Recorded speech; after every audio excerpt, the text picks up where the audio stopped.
Hi guys, মোৰ পাকঘৰলৈ পুনৰ এবাৰ স্বাগতম।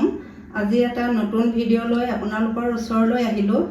আজি ভিডিঅ'টো হ'ল ফিছ ফ্ৰাই বনাওঁ আহক। যদি মোৰ ভিডিঅ'টো চাই আপোনালোকৰ ভাল লাগে, লাইক কৰিব, ছাবস্ক্ৰাইব কৰিব, কাষতে থকা বেল বুটামটো টিপি দিবলৈ নাপাহৰিব। আহক ভিডিঅ'টো আৰম্ভ কৰোঁ।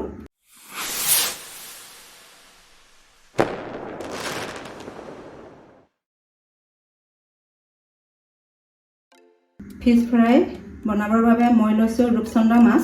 আপোনালোকে যিকোনো মাছেই আপোনালোকে ল'ব পাৰে। এতিয়া মই এটা বাউল লৈছোঁ। মই 2 চামুচ দৈ ব্যৱহাৰ কৰিছোঁ। ৰেড চিলি পাউডাৰ দিছোঁ ডাঙৰ চামুচেৰে 1 চামুচ। কাশ্মীৰী জলকীয়া গুড়ি দিছোঁ ডাঙৰ চামুচেৰে 1 চামুচ। আদা ৰচুনৰ পেষ্ট দিছোঁ মই 1 চামুচ ডাঙৰ চামুচেৰে। নিমখ দিছোঁ 1 চামুচ। 1 চামুচ মই নেমুৰ ৰস দিছোঁ। 1 চামুচ মই মিঠাতেল দিছোঁ। এতিয়া মই ভালদৰে মিক্স কৰি দিছোঁ।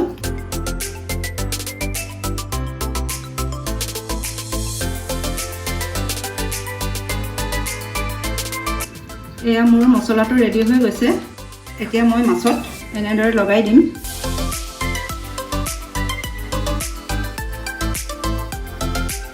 আপোনালোকে যদি এনেদৰে মছলা ফিছ কেতিয়াও খোৱা নাই, মোৰ ভিডিঅ'টো চাই ঘৰতে এবাৰ ট্ৰাই কৰিব।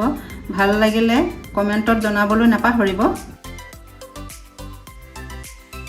এনেদৰে মছলা লগাই ফিছ ফ্ৰাই বনালে খাবলৈ খুবেই ভাল লাগে। আপোনাৰ এবাৰ বনাই খালে আকৌ এবাৰ বনাই খাবলৈ মন যাব।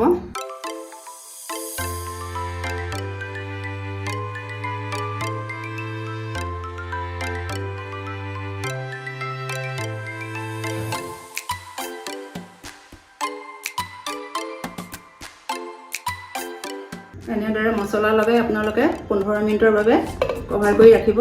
এয়া মোৰ মছলা লগোৱা 15 মিনিট হৈ গ'ল। এয়া মই ফিছ ফ্ৰাই কৰিবৰ বাবে এখন নন ষ্টিক টাৱা পাতি দিছোঁ। মই সৰিয়হৰ তেল ইউজ কৰিছোঁ।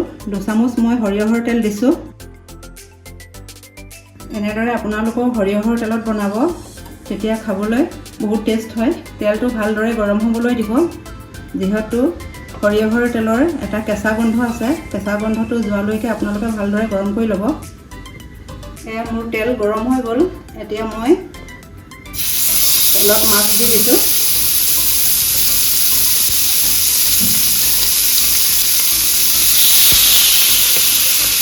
মাছ দি আপোনালোকে লগে লগে লুটিয়াই নিদিব। 2-3 মিনিটৰ পিছতহে লুটিয়াব, নহ'লে মাছবিলাক ভাঙি যায়। আপোনালোকে ল' টু মিডিয়াম ফ্লেমত দিব। এনেদৰে লাহে লাহে লুটিয়াই দিব।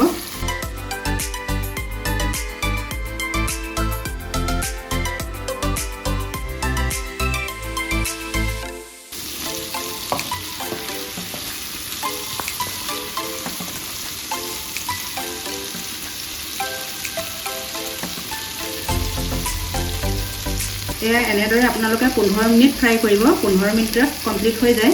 এয়া মোৰ 15 মিনিট হ'ল, মাছ ফ্ৰাই হৈ গ'ল। এইটো মাছক আমি ৰূপচন্দা বুলি কওঁ, বহুতে পমপ্লেট বুলিও কয়। আপোনালোকে কি বুলি কয় কমেণ্টত জনাবচোন। এতিয়া মই আপোনালোকৰ আগত প্লেটিং কৰিম।